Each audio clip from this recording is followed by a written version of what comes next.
Before we begin, lower the volume around you. Hospitals are meant to heal, but late at night, when hallways empty and machines breathe for sleeping patients, they become something else. If you are listening alone, understand this. These stories are not about illness. They are about what stays behind after visiting hours end.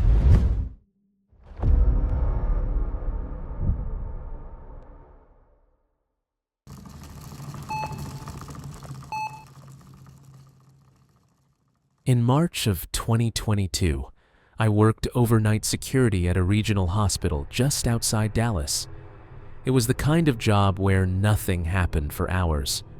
Walk the halls, check locked doors, watch cameras, drink bad coffee.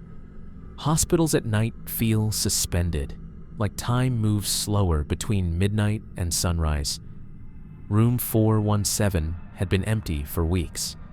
It was sealed off after a patient passed during surgery. Maintenance never reopened it. The bed stayed made. The lights stayed off. Even housekeeping skipped it. At 1:18 a.m., the call light for room 417 activated. I assumed it was a system glitch. Old wiring, faulty panel. It happened sometimes. Still, protocol required a physical check. The hallway outside 417 felt colder than the rest of the floor. Not freezing, just noticeably wrong. The call light above the door glowed softly. I unlocked the room. The bed was occupied. Someone lay under the blanket, perfectly still. The heart monitor beside the bed displayed a steady rhythm. Green lines, normal vitals. I asked if they needed help. No response. I stepped closer and noticed something wrong. The monitor was not connected to anything. The leads were still coiled neatly on the bedside table. The heart rhythm continued anyway. I reached for the blanket. That was when the call light turned off by itself. Behind me, the hallway lights dimmed. The monitor flatlined. I ran. Later, hospital administration told me there had been no record of room 417 activating. The system logs showed nothing. Maintenance sealed the room again. But every few weeks, another guard quits after reporting a patient who should not exist. They all describe the same thing. Vitals without wires. That should have been the end of it, but the hospital never let the incident rest. Nurses whispered about phantom patients, empty beds showing movement, and unexplained medical readings appearing in charts overnight. Online, I found dozens of similar true hospital horror stories, night shift encounters, and unexplained medical phenomena tied to sealed rooms and forgotten patients. A month later, I reviewed archived footage from camera 12, aimed directly at room 417. Between 1:17 and 1:22 a.m., the footage skipped frames. When it resumed, the door to 417 stood open. No entry recorded, no exit logged. Inside the room, the monitor glowed faintly, its screen pulsing as if something had just left the bed. The next discovery made my stomach turn. Slowed frame by frame, the monitor briefly displayed a name. Not the deceased patient. Mine. Along with a timestamp set several days into the future. After that night, my body started reacting before my mind did. I woke every night at 1:18 a.m. My heart raced. My ears rang with phantom beeping. My phone logged vibrations with no notifications. My fitness tracker recorded heart activity during moments when I was sitting completely still, staring at the dark. I quit security soon after. I told people it was stress, exhaustion, burnout from overnight shifts. The truth was, I could not stop thinking about sealed hospital rooms, unexplained vitals, and systems that kept recording life where none should exist. Last winter, I received a voicemail from an unknown number. No voice, no words, just steady medical beeping, identical to the monitor from room 417. When I slowed the audio, I heard faint breathing underneath it. Calm, close, familiar. 3 days later, I passed a hospital on my way home and felt an overwhelming urge to go inside. Without thinking, I checked the time. It was 1:17 a.m. My phone vibrated once. A notification flashed and vanished before I could read it. I know now what room 417 does.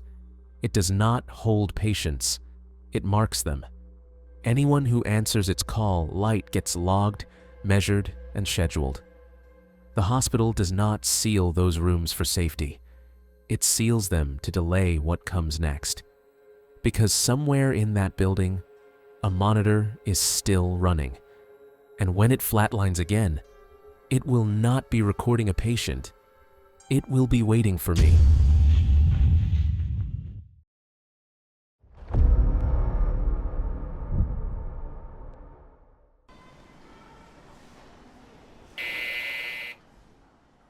My cousin worked as a nurse in a maternity ward during the pandemic. Night shifts were quiet. Most babies slept. Parents rested. The ward lights stayed dim to keep everything calm. At around 2:40 a.m., she heard crying. Not from a room, from the nursery.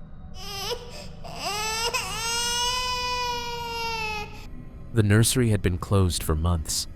Hospital policy changed. Babies stayed with parents now.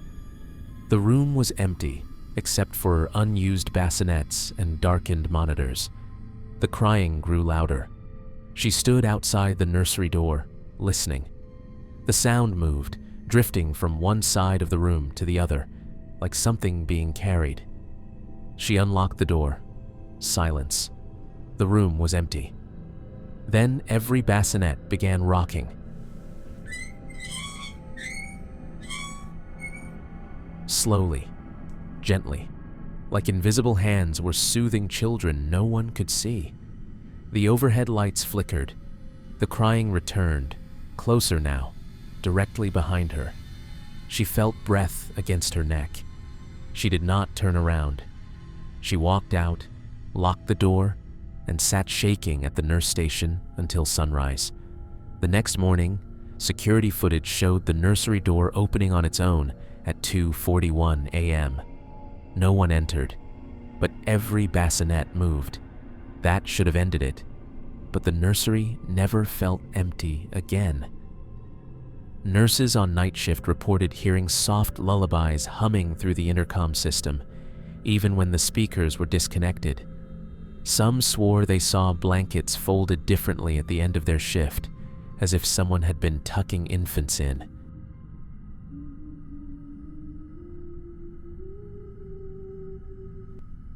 A week later, my cousin noticed something new. The patient board briefly listed names under the nursery section. No room numbers, no birth times. Just first names that faded seconds later. When she asked administration, they told her the system had not been updated in months. One night, while restocking supplies, she heard crying again. This time, it sounded weaker, strained, like an infant running out of breath. She froze in the hallway as the nursery lights flickered on by themselves. Inside, one bassinet rocked harder than the others. The attached monitor blinked to life, displaying a heart rate far too slow for a newborn. Then the crying stopped all at once. The room fell silent, heavy, and absolute. The following morning, maintenance sealed the nursery doors permanently. The hospital claimed it was due to renovations, but night staff still hear rocking sounds echoing down the corridor. And sometimes, when the intercom crackles to life with no announcement scheduled, a soft voice whispers the same phrase again and again.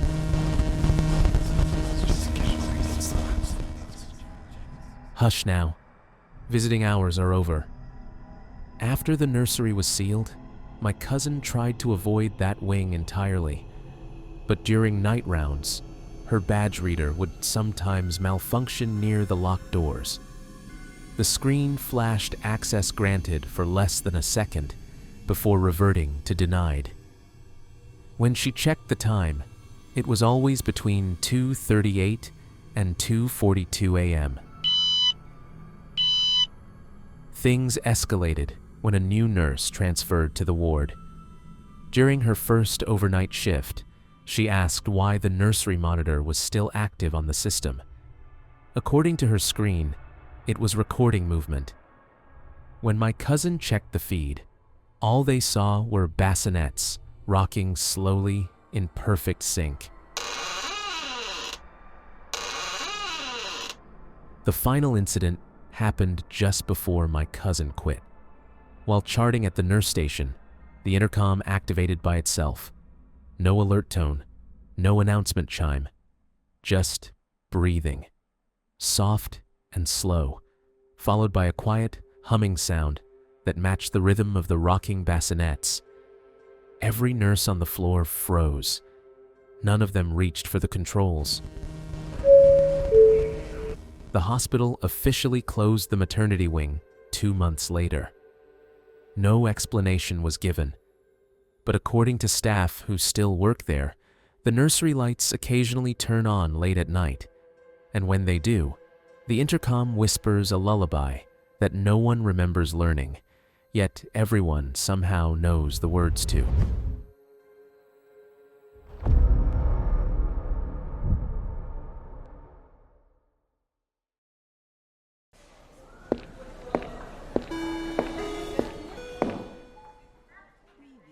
In 2019, I volunteered overnight at a long-term care facility.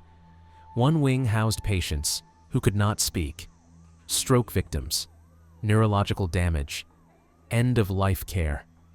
Room 12 housed a man who had been unresponsive for months. No speech, no movement, no reaction. At 3:06 a.m., his call button lit up. I entered the room. He was staring directly at me. His eyes followed me as I crossed the room. I asked if he was in pain. The call button lit again. Then his mouth moved.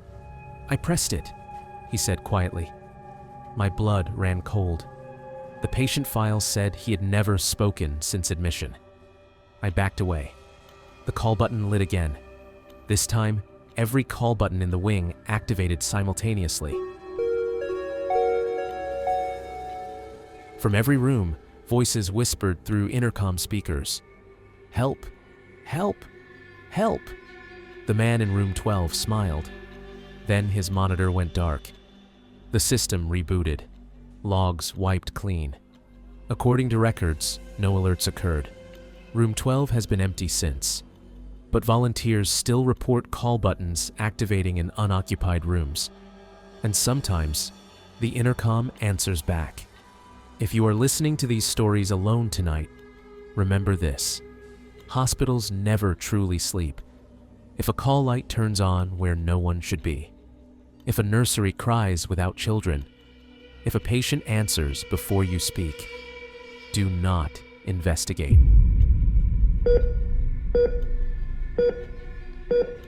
That warning came too late for me.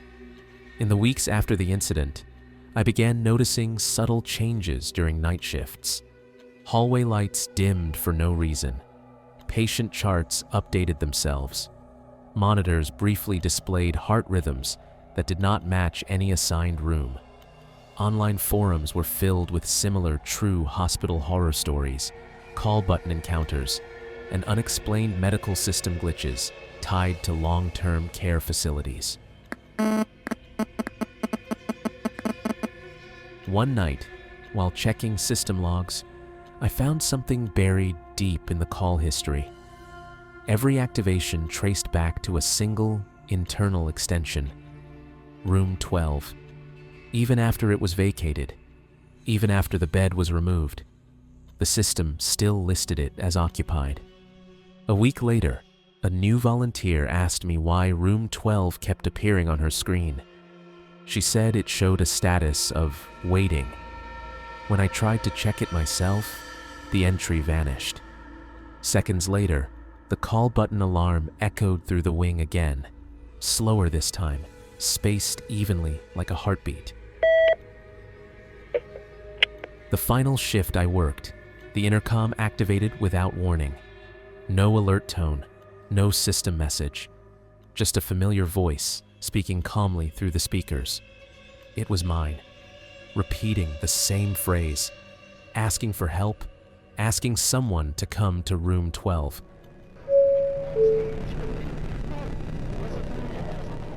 I quit the next morning. I told administration it was stress, sleep deprivation, burnout.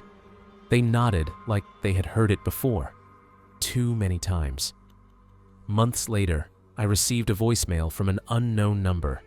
No caller ID, no timestamp, just a single electronic ding, identical to a hospital call button. When I played it back at half speed, I heard breathing underneath it, waiting. Because some systems do not record emergencies, they record volunteers. And once you respond, the call never really ends. If there is one thing these stories have in common, it is this. Hospitals remember. Long after patients leave, long after rooms are sealed, long after systems are rebooted and logs are wiped clean. Call lights do not activate by accident. Intercoms do not whisper on their own. And rooms that appear empty are rarely as vacant as they seem. Something listens in the quiet hours. Something waits for someone to answer. If you ever work a night shift and hear a call from a room that should not exist, do not respond out of habit. Do not check the monitor. Do not unlock the door. Because the moment you answer, the system learns your name. Hospitals never truly sleep. They remember who answered,